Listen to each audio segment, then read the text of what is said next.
Hi, have you ever looked at your life and thought, well, I'm doing so much, but why does it feel like it's never enough? Or the complete opposite, that you completely lost motivation and you started questioning yourself a lot more than usual. Like you're trying, you're pushing harder, and you're constantly thinking about your goals, but something is just not clicking. And the frustrating part is that it looks like you're doing okay from outside, or that you even may be successful, but on the inside, you feel the doubt, you feel the pressure, you feel the exhaustion, or maybe complete shutdown. If that's the case, I need you to hear something. It is not laziness, it is not a discipline problem, and it is not that you are inconsistent. There's absolutely nothing wrong with you.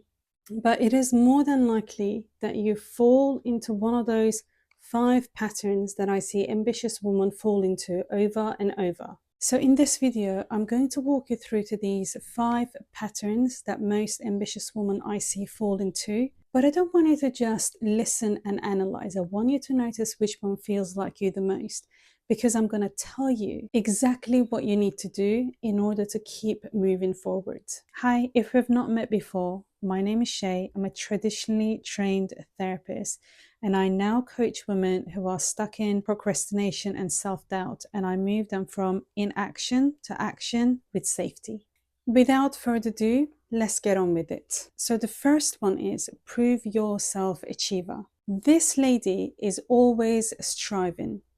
But what happens a lot of the time is that she finishes up with one big goal and then she moves on to the next one straight away. She rarely celebrates her wins, and rest feels uncomfortable for her. And there's always this subtle feeling that no matter how much she achieves, it's just never enough, and that she's always behind. So her internal belief might sound something like, if I achieve, I am safe. If I stop, I lose value. You can see how stressful this on its own sounds. If this is you, this pattern probably started quite early on. Maybe you were praised for being responsible, and maybe love felt conditional for you. And it is possible that you learned early on that performing well kept you safe, kept you liked, and kept you accepted. But the problem with this is that you never get to stand down, just take a bit of a rest. And that burnout is likely to happen not because you're incapable, but because you're looking for permission to stop.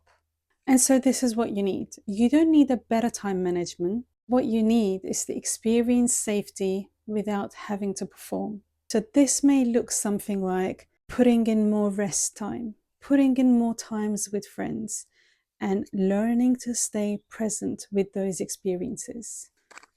So next one on list is perfectionist in freeze. She looks very disciplined, but she actually feels really stuck on the inside. She over prepares, overthinks, and rewrites everything like 5 times, but she delays launching and she procrastinates. But she calls it getting ready. Everything has to be perfect before she can actually move on to the next stage.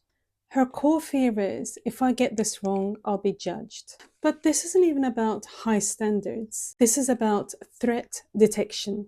Somewhere along the line, her nervous system learned that imperfection was danger. So instead of moving forward, she freezes. People around her might say something like, oh, stop overthinking everything. It'll be fine. But this misses the point, because her nervous system is protecting her from the imagined shame she might experience. And if this is you, you need to learn to show up imperfectly, because until you do, you are likely to be stuck. And our third lady, the overgiver, the fawn response. I think this might sound quite familiar to many women, especially of our generation. This is the lady who carries everything at work, at friendships, at home. She says yes when she actually means no, and she anticipates everyone's needs before hers. And she rarely asks for help. So the thing about this lady is that she looks competent, she looks strong, but on the inside, she's probably feeling exhausted. So if this is you, your internal belief probably sounds something like this. if I disappoint others, I am going to lose connection. So your nervous system learned to prioritize everyone else's needs and abandon your own. So the problem is when you chronically override yourself over and over to keep other people comfortable, burnout becomes inevitable. You don't lack boundaries because you're weak. You lack boundaries because somewhere along the line, your nervous system associated conflict with danger. So if this is you, this is what you need to do going forward. You need to take small steps of disappointing people just so that you can learn you are safe when you say no. You are safe when you don't abandon yourself. So our fourth lady is the anxious high achiever. This one actually surprises people a lot because she looks successful, confident, put together. She's productive, she's capable, she's reliable, she's driven. But on the inside, something else is happening. She's actually on constant fight or flight mode. She's often feeling wired, and even holidays seem like such a chore. And that her mind is always going, what is next? What is next? So if this is you, this is what your belief might sound like. If I stop, everything will fall apart. So your nervous system is always got stuck in some form of low grade fight or flight. The thing is, you may not even notice this because you've been like this for years and it became your norm. Doing nothing feels dangerous, scary, so you make sure that you're always busy. So the collapse might not happen straight away because you've got a lot of strength and you're running on such strong beliefs about stopping. But eventually your body might say, and that you may already be feeling this, that I can't sustain anymore. I don't know what is wrong with me, but I can't keep going like this. So here is what you need. You don't need productivity hacks. You need to learn what calm actually feels like. And that when you stop, when you rest, nothing actually falls apart.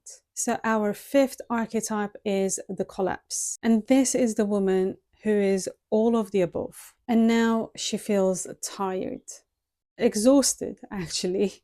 And not just physically, also existentially. Brain fog, no motivation, and simple tasks start to feel overwhelming. So she starts questioning everything. She might say something like, I don't know what is wrong with me, but I can't just keep going like this. I can't do this anymore. And this is not laziness. This is nervous system shutdown. After years of overriding all of the stress signals, your body is finally pulling the emergency brake. And this can feel very scary, especially if you are a high achiever, because your identity is very much tied to being capable. But the collapse is not a failure, it's actually a protection. Your system is finally conserving the energy that it needs very much. And the only way out is not to push any harder, but it's actually rebuilding safety slowly. This might look like small wins or compassionate self-talk or gentle expectations. So now the important part is you might actually see yourself in more than one of these,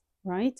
Because most ambitious woman is actually cycling between all of those patterns. So prove yourself can turn into high functioning anxiety, perfectionism can turn into freeze, and overgiving can turn into collapse. So burnout is not random. It is actually patterned. But the important thing is for you to understand what is going on with you so you can stop shaming yourself and you can start supporting your nervous system. It is really, really important that you have this awareness. None of this is shameful. If you're feeling burnout, just know that this is a very intelligent protection within your body.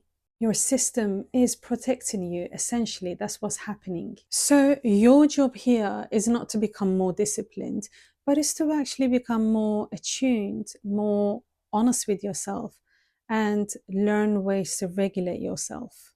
Because most ambitious women do not need more pressure. They need permission to feel safe without having to perform. And this changes everything. If you find this video helpful, give it a like. If you want to know more about your particular type, come to my masterclass. The details are in the captions.